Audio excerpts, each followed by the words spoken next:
And that is the end of the Bronn chapter. Yay! We did it!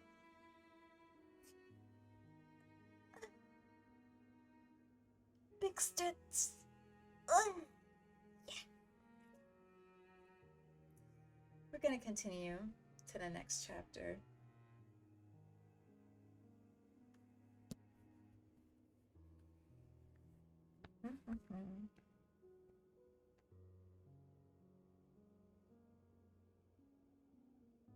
Catelyn.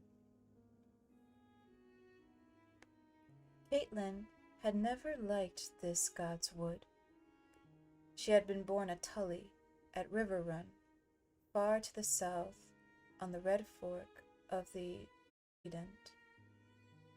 The God's Wood there was a garden, bright and airy, where tall redwoods spread dappled shadows across tinkling streams. Birds sang from hidden nests, and the air was spicy with the scent of flowers. The gods of Winterfell kept a different sort of wood. It was a dark, primal place, 3 acres of old forest untouched for 10,000 years as the gloomy castle rose around it. It smelled of moist earth and decay. No redwoods grew here. This was a wood of stubborn sentinel trees, armored in gray-green needles of mighty oaks, of ironwoods as old as. Here, thick black trunks crowded close together, while twisted branches wove a tense canopy overhead, and misshapen roots wrestled beneath the soil. This was a place of deep silence and brooding shadows, and the gods who lived here had no names. But she knew she would find her husband here tonight. Whenever he took a man's life, afterward he would seek the quiet of the God's Wood. Catelyn had been anointed with the 7 oils and named in the rainbow of light that filled the sept of River Run. She was of the faith, like her father and grandfather and his father before him. Her gods had names, and their faces were as familiar as the faces of her parents. Worship was a septon with a censer, the smell of incense, a 7-sided crystal alive with light, voices raised in song. The Tullys kept a God's Wood, as well that all the great horses did, but it was only a place to walk or read or lie in the sun. Worship was for the sept.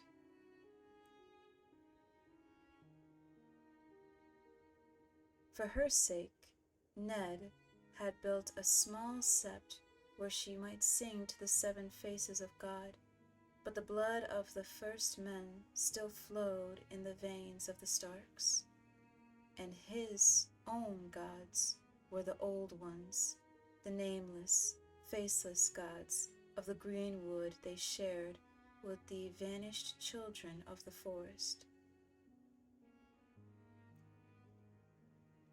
At the center of the grove, an ancient weirwood brooded over a small pool where the waters were black and cold. The 𝘠𝘓𝘳𝘠𝘠, Ned called it. The weirwood's bark was white as bone, its leaves dark red like 1,000 blood-stained hands. A face had been carved in the trunk of the great tree, its features long and melancholy, the deep-cut eyes red with dried sap and strangely watchful. They were old, those eyes, older than Winterfell itself. They had seen Brandon the Builder set the first stone, if the tales were true. They had watched the castle's granite walls rise around them. It was said that the children of the forest had carved the faces in the trees during the dawn centuries before the coming of the first men across the narrow sea. In the south, the last weirwoods had been cut down or burned out 1,000 years ago, except on the Isle of Faces, where the green men kept their silent watch. Up here it was different. Here every castle had its God's wood, and every God's wood had its heart tree, and every heart tree its face. Catelyn found her husband beneath the weirwood, seated on a moss-covered stone. The great sword Ice was across his lap, and he was cleaning the blade in those watery blacks of the night. 1,000 years of humus lay thick upon the godswood floor, swallowing the sound of her feet, but the red eyes of the weirwood seemed to follow her as she came. "Ned," she called softly.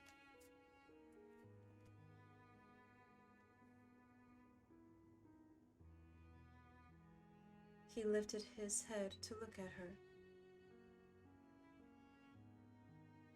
"Catelyn," he said. His voice was distant and formal. "Where are the children?" He would always ask her that. "In the kitchen, arguing about names for the wolf pups."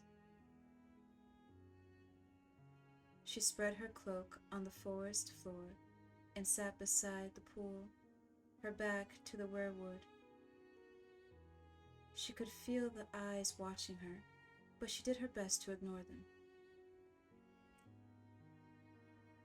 "Arya is already in love, and Sansa is charmed and gracious, but Rickon is not quite sure."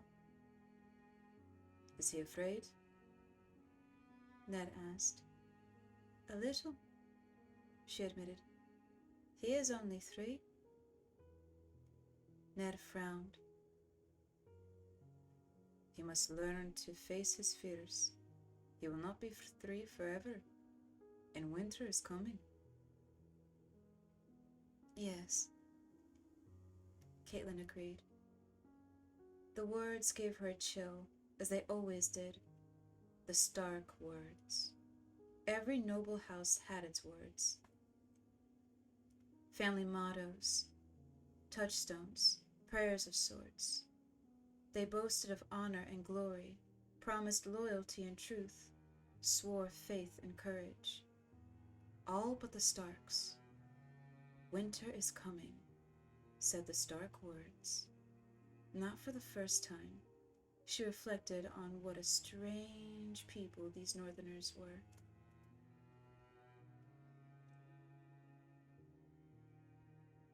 "The men died well, I'll give him that," Ned said. He had a swatch of oiled leather in one hand. He ran it lightly up the great sword as he spoke, polishing the metal to a dark glow. "I was glad for Bronn's sake. You would have been proud of Bronn." "I am always proud of Bronn," Catelyn replied, watching the sword as he stroked it. She could see the rippling deep within the steel, where the metal had been folded back on itself 100 times in the forging. Catelyn had no love for swords, but she could not deny that ice had its own beauty. It had been forged in Valyria, before the doom had come to the old freehold, when the ironsmiths had worked their metal with spells as well as hammers. 400 years old it was, and as sharp as the day it was forged. The name it bore was older still, a legacy from the age of heroes, when the Starks were kings in the north.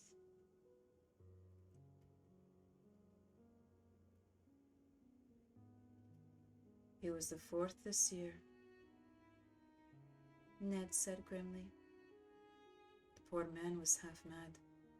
Something had put a fear in him so deep that my words could not reach him. He sighed. Ben writes that the strength of the Night's Watch is down below 1,000. It's not only desertations.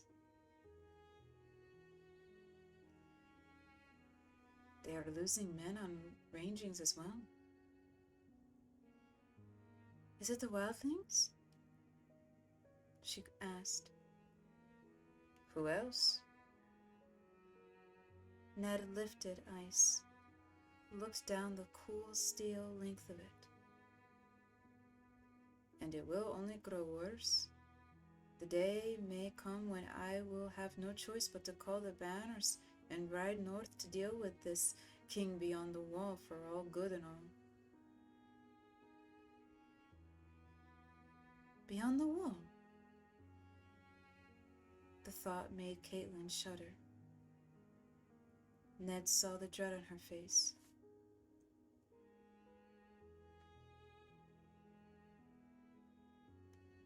𝘕𝘄𝘃 is nothing for us to fear. There are darker things beyond the wall.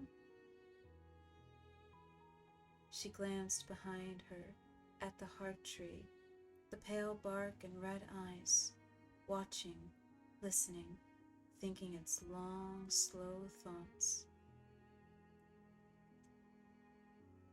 His smile was gentle.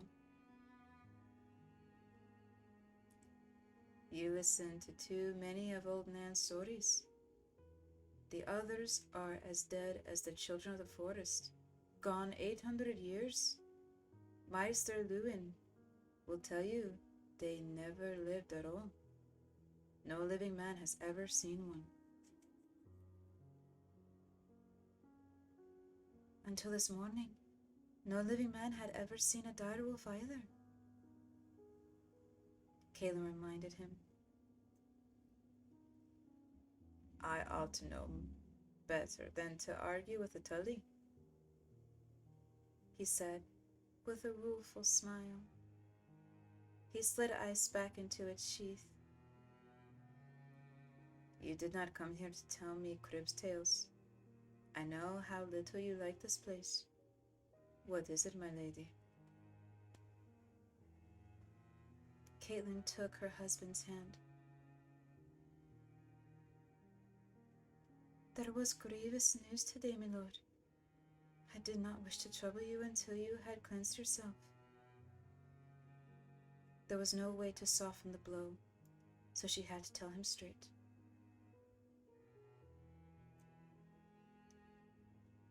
I am so sorry, my love. Jon Arryn is dead. His eyes found hers, and she could see how hard it took him, as she had known it would. In his youth, Ned had fostered at the Eyrie, and the childless Lord Arryn had become a second father to him and his fellow ward, Robert Baratheon.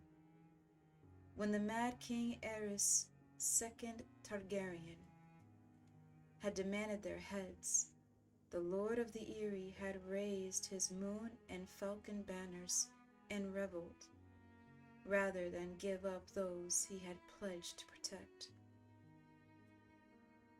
And one day, 15 years ago, this second father had become a brother as well, as he and Ned stood together in the sept at River Run to wed two sisters, the daughters of 𝘈𝘗𝘳𝘪𝘴.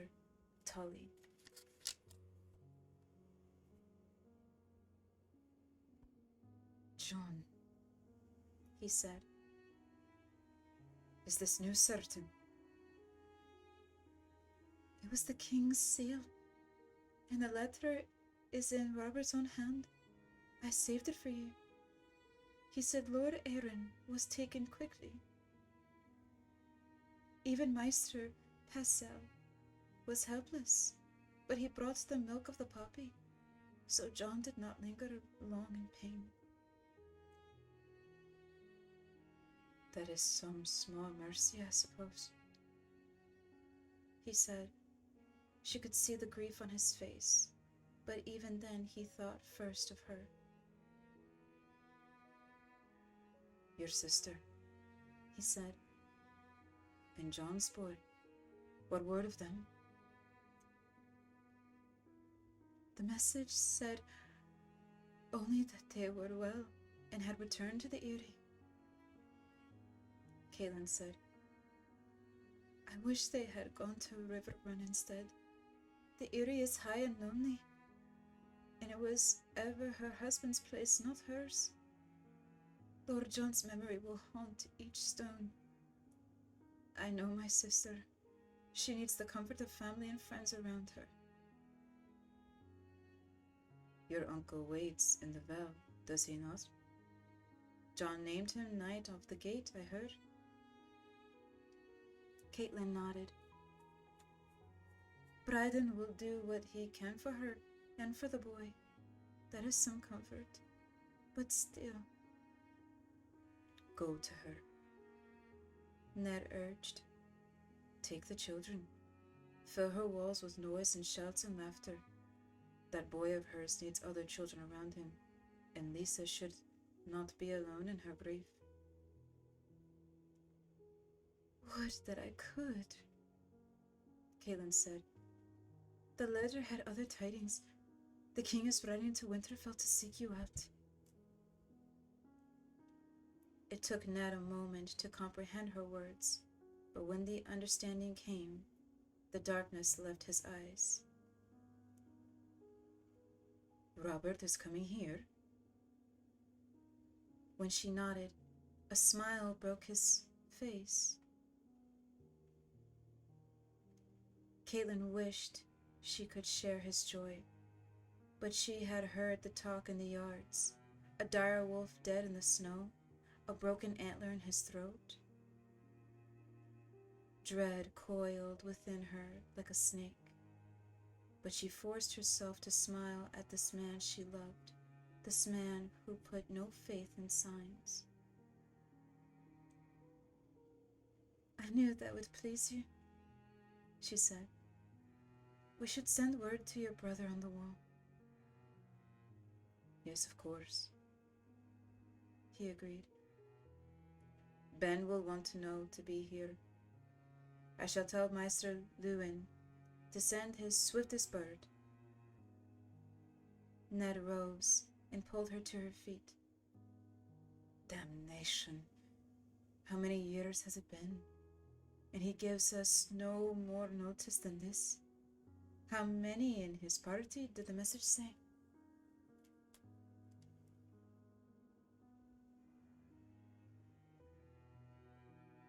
I should think 100 knights, at least, with all the retainers and half again as many free riders. Cersei and the children travel with them. Robert will keep an easy pace for their sakes, he said. It is just as well. That will give us more time to prepare. The Queen's brothers are also in the party, she told him. Ned grimaced at that. There was small love between him and the Queen's family, Catelyn knew. The Lannisters of Casterly Rock had come late to Robert's cause, when victory was all but certain, and he had never forgiven them. Well, If the price for Robert's company is an infestation of the Lannisters, so be it. It sounds as though Robert is bringing half his court. Where the king goes, the realm follows, she said. It will be good to see the children. The youngest was still sucking at the Lannister woman's tet the last time I saw him. He must be, what, 5 by now? Prince Tommen is 7, she told him. The same age as Bronn. Please, Ned, guard your tongue. The Lannister woman is our queen, and her pride is said to grow with every passing year. Ned squeezed her hand. There must be a feast, of course, with singers, and Robert will want to hunt. I shall send Jory south with an honor guard to meet them on the King's Road and escort them back. Gods, how are we going to feed them all? On his way already, you said? Damn the man. Damn his royal high.